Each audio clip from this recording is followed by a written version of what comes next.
大家好，歡迎返嚟莊山頻道。正義女神嚟到第23集，形勢出現咗極大嘅反轉。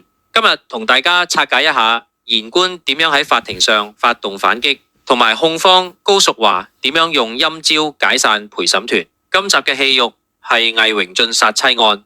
喺方官作證之後，言官喺法庭上當眾指出一個嚴重嘅程序錯誤。佢指出陳警司喺案發之後竟然私自拎走咗兇案現場嘅針孔攝錄機以及夾萬入面嘅失槍。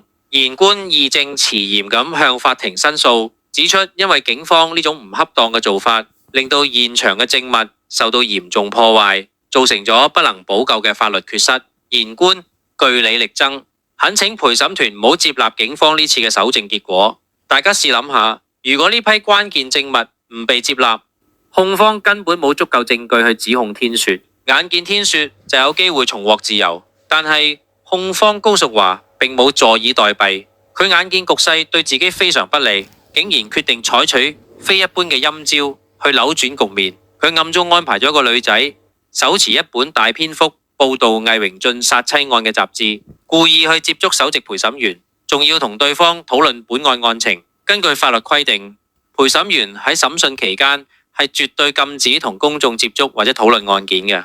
高淑華嘅手下雷大壯早有預謀，喺旁邊將成個過程完整拍攝落嚟作為證據。當呢段影片呈上法庭之後，主審法官鄭官即使感到無奈，但面對呢種證據確鑿嘅違規行為，亦都唯有根據程序宣布即時解散陪審團。原本言官苦心經營，即將獲勝嘅大好形勢，就咁樣被高淑華嘅陰招徹底粉碎。成單案件因為要重新揀選陪審團而被迫推倒重來。言官雖然喺法理上贏咗一仗，但高淑華就用卑鄙手段令比賽終止。面對呢對步步進逼、手段狠辣嘅母子，言官仲有咩方法可以守住正義？天雪又會唔會睇唔開？請繼續關注莊山頻道。